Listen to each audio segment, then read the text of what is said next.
Kalau teman-teman tidak percaya betapa banyaknya korban pinjaman online, kita lihat bersama-sama. Oke, pertama, dari Detik, didenda 48 juta.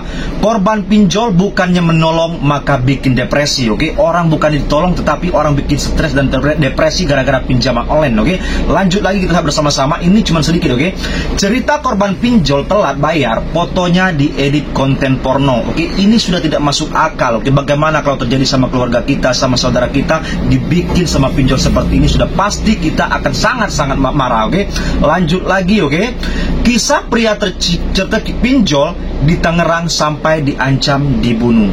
Parah sekali. Oke, pinjol mengancam sampai ingin menghabisi orang, itu tidak masuk akal lagi kalau seandainya pinjol terjadi seperti itu. Oke, kita lihat lagi. Oke, kita lihat bersama-sama. Viral kisah orang bunuh diri atau bundir gara-gara hutang pinjol. Ini sudah berapa kali orang terjadi seperti ini? Apakah pihak pemerintah tidak pernah melihat kasus-kasus seperti ini terjadi di masyarakat bawah? Lanjut lagi.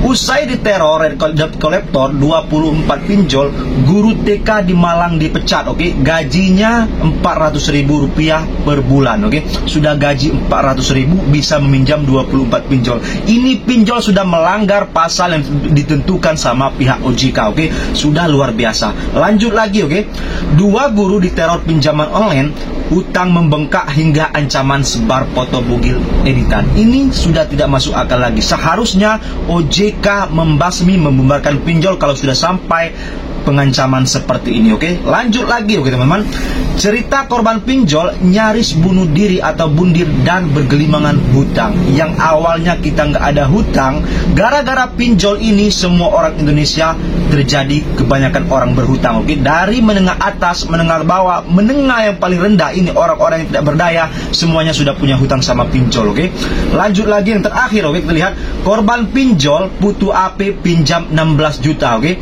dan harus bayar 35 juta, dicicil 3 tahun. Ini ceritanya. Ini sudah tidak masuk akal. Oke, utang 16 juta harus dibayar 35 juta, dicicil 3 tahun pula. Oke, ini kalau seandainya, ini adalah contoh teman-teman, contoh dari sedikit kasus-kasus yang saya ambil dari berita-berita dari pinjaman online ini. Oke, sebenarnya pinjaman online ini sudah tidak masuk akal lagi kalau masih mau dipertahankan di tahun 2025. Oke teman-teman semuanya. Oke, silakan kita gaungkan. Oke, kita bikin petisi #Galbay Nasional. Oke, bubarkan pinjol, #bubarkan pinjol. Oke, kalau seandainya teman-teman setuju, sepakat sama saya, satu suara, kita bangun kekuatan yang besar, silakan teman-teman like, silakan teman-teman subscribe channel ini supaya saya bisa memberikan informasi terbaik untuk teman-teman semuanya, memberikan semangat. Jangan sampai teman-teman menghabisi hidup teman-teman, habis itu mengorbankan harta teman-teman gara-gara pinjaman online. Ini sudah tidak masuk akal lagi, tidak relevan, tidak sejalan dengan apa-apa yang ditentukan sama OJK. Oke, kita harapkan Bapak Presiden melalui yang paling berkuasa, Presiden Prabowo Subianto dan Ibu Sri Mulyani, habis itu yang paling bertanggung jawab di segala lini adalah OJK.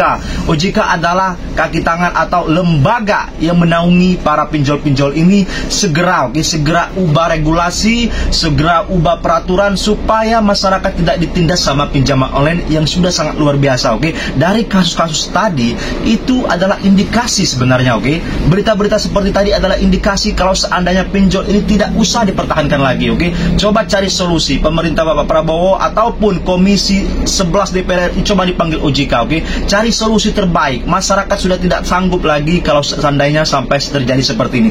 Jangan sampai di tahun baru ini 2025 ini orang banyak korban. Oke, orang miskin adalah orang yang paling banyak meminjol. Orang yang menengah ke bawah inilah korban-korban yang sesungguhnya dari pinjaman online. Masyarakat sudah susah, hutang makin banyak. Oke, makan aja susah, ditekan sama desi pinjol, apa nggak stres? Oke, psikologis orang terganggu. Kalau seandainya terjadi seperti itu, bisa saja korban-korban akan berjatuhan lagi di tahun 2025. Oke, makanya teman-teman semuanya, saya selalu katakan, kuatkan mental Anda. Oke, selalu banyak berdoa supaya dilancarkan rezekinya, tidak meminjol lagi ke depannya, supaya Allah memberikan kemudahan kepada kita dan pinjol-pinjol ini dimusnahkan atau dibubarkan sama pihak pemerintah yang paling bertanggung jawab. Bayangkan saja teman-teman, hutang orang Indonesia itu kepada pinjol sudah 700 triliun. Oke, bagaimana bisa sampai sebanyak itu? Ya tentunya pemerintah tidak melihat, oke, tidak mendengar apa yang diberikan, yang dimasukkan sama orang-orang peminjol, supaya pinjol ini dihentikan peminjamannya dulu, karena sudah banyak memakan korban. Tetapi sampai saat ini masih 97 pinjol yang masih berdiri kokoh, berdiri tegak, memeras keringat masyarakat, mengambil uang masyarakat yang tidak berdaya. Mereka sangat berdosa. Siapa yang paling berdosa di sini? Tentunya para pihak OJK. Habis itu tentunya yang paling utama adalah pinjol-pinjol. Habis itu pemerintah. Kenapa harus tidak melihat ke bawah? Karena korban sudah sangat banyak yang berjatuhan. Kalau seandainya teman-teman setuju dengan pendapat saya bermanfaat, silakan teman-teman subscribe channel ini, like, kita bangun suara yang banyak, petisi yang banyak. Hashtag bubarkan pinjol di tahun 2025. Jangan sampai banyak korban yang berjatuhan lagi. Ini saja. Kalau seandainya cocok, silakan share ke teman-teman yang lain supaya mereka dapat informasi terbaik dari kita semuanya. Ini saja, kurang lebihnya juga saya mohon maaf teman-teman. Wabillahi taufiq wal hidayah. Wassalamualaikum warahmatullahi wabarakatuh. Jaga kesehatan. Terima kasih.